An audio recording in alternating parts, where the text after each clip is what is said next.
So we are here today with... Ryan Geddes, Senior Brand Director at CCP Games for our VR products. Can you tell me a little bit about what you do and what you do with your games related to VR? Sure. So my role is kind of twofold. One, I kind of make sure with our development teams and really with our community of players to make sure that we're making the right games at the right time for the right people in the right way. So that comes more from a player-centric place than a developer place. And then the other side of that is making sure we're telling our story to the right people in the right way. So anytime you see our trailers or our screenshots or our events, things like that, I'm kind of working to make sure that we're doing that right. So it's a lot of working really closely with our dev teams and then really working closely with our publishing teams to kind of bring our products to life, essentially. And I do that across all of our VR games: Gunjack 1, Gunjack 2, or Gunjack 2 End of Shift, Sparc, and Valkyrie. So can you tell me a little bit more about what you are doing here at FanFest? Of course, yeah. So FanFest is something that we do every year. It's really kind of started out as a celebration of the EVE Online community, our space MMO that is kind of what made us famous, so to speak. So it's really mainly about our players, for people to come together and interact and socialize and see all these people in real life that they usually only meet in virtual life. But it's also a place for us to show what's new, what we're working on, what we've got to show people next. So here at FanFest, we're showing the next major free update for Valkyrie, our 5th since we launched in March. It's called Ground Rush, and it is all about our first ground-based map, Solitude, which takes the fight to the surface of a planet for the first time in Valkyrie. So that's really fun. And we're also showing Sparc here, which is our upcoming V-Sport. It's really an athletic game that you can kind of only do in virtual reality, which is really cool. Social, competitive, fun. One player facing off against another, seeing that person across from you and seeing who's the best at this sport. It's a lot of fun, and we're showing it here kind of behind closed doors for the first time. And we've got all of our products here. Gunjack's here, Gunjack 2 End of Shift is here. But really, in terms of new things we're showing, it's the new map, Solitude for Valkyrie, and then Sparc. So I tried Sparc actually this morning, and I'm quite curious to see how, from a gaming perspective, now you're moving into sports. How come you guys are doing that? Really, this was, it wasn't us setting out to say, we're going to make a sport now. It came out of early iterations in full-body VR that we were doing in our Atlanta studio. I think you guys are probably familiar with the Project Arena, which we had kind of been taking around and showing to people early on. That really was something that team had wanted to do early on from their investigations into how to do full-body VR.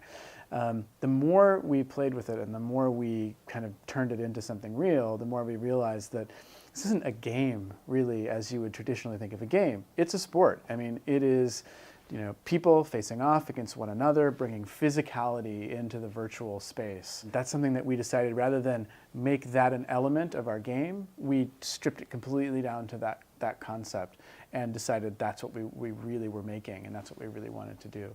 So the team is really focused on making it social, making it truly competitive, and of course, making it fun to get in and play. And hopefully you had that experience when you're in Sparc, realizing you see that person on the other side. That's not a character or an avatar or something, it's another person.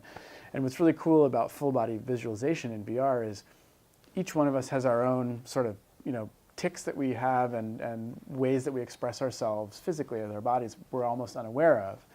And when you see someone in the virtual space and they do those things, you realize that's actually that person. You can wave at them, you can interact with them, and it's a really powerful thing. When you play Sparc, you'll see there's new ways that we're pioneering in terms of interaction and moving through menus that doesn't carry the baggage of old menu systems, but really embraces the physicality of the space. Picking up a ball and putting it in a slot to kind of start the game or to select something. And it's a simple thing, but it really goes a long way to orient people within that physical space that they're in, that virtual space that they're in physically. So with regards to VR, how is CCP trying to move further? What are you guys doing? I recently heard that you guys got lots of investment. Are you guys going into different areas? Are you looking into new ways of, new controllers, new hardware, new software? Tell us your secret. Yes, here's where I unveil all of our secret plans. We are constantly working on new and innovative things kind of behind the scenes. We don't have anything to announce right now aside from Sparc and all the cool stuff coming there. We are very lucky that we have great relationships with the platform leaders like Sony, Google, Samsung, Oculus, Steam, HTC. So while we don't have any sort of crystal ball where we know exactly what's coming in the future, we have a close relationship so that we know kind of what's happening with the hardware, where it may be going next, what technical innovations might be coming down the line, so that we're poised to take advantage of that and to really create innovative games and experiences for people with that. We kind of know where we want to be, but we're not going to know how to get there until we do that work around the R&D, the experimentation, trying stuff out, seeing what works, what doesn't work. There's a lot that doesn't work, and then making sure that we keep on pushing forward. For me personally, I'm almost more excited about what I don't know is out there, like what hasn't been solved yet. 2 years from now, we might be having this conversation about a piece of technology or a hardware solution that we hadn't even dreamed about that's going to make things even better than they are now. So that's why we've tried to kind of create experiences that make sense for the platform. You can think of these as each of these games are components toward building a larger virtual reality. Mm-hmm.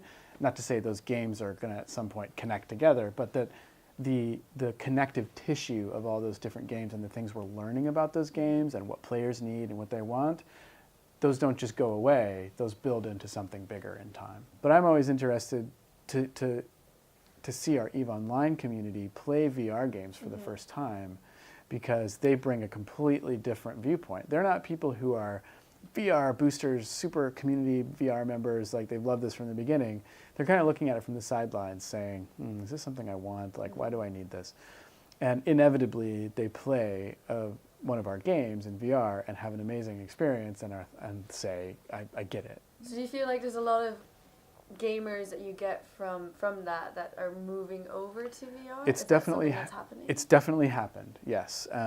What I would say is the EVE Online community is a very focused community. They're not necessarily here at EVE FanFest because they love all games ever and they want to celebrate all games.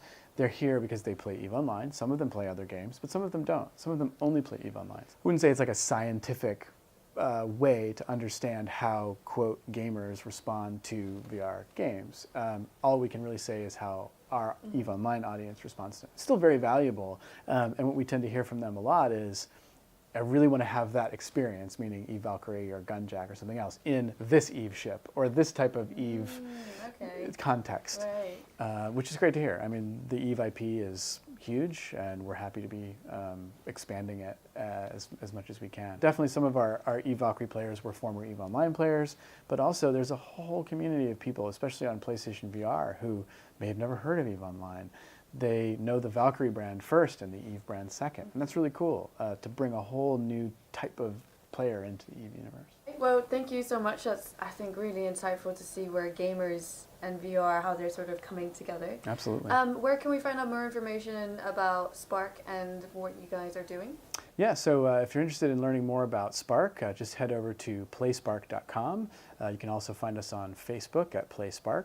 If you want to find out more about EVE Valkyrie, we're at evevalkyrie.com, and you can find us on Twitter and Facebook as EVE Valkyrie as well. And if you're interested in more VR news, please head over to www.vrfocus.com and follow us on all the other social media channels. See you soon.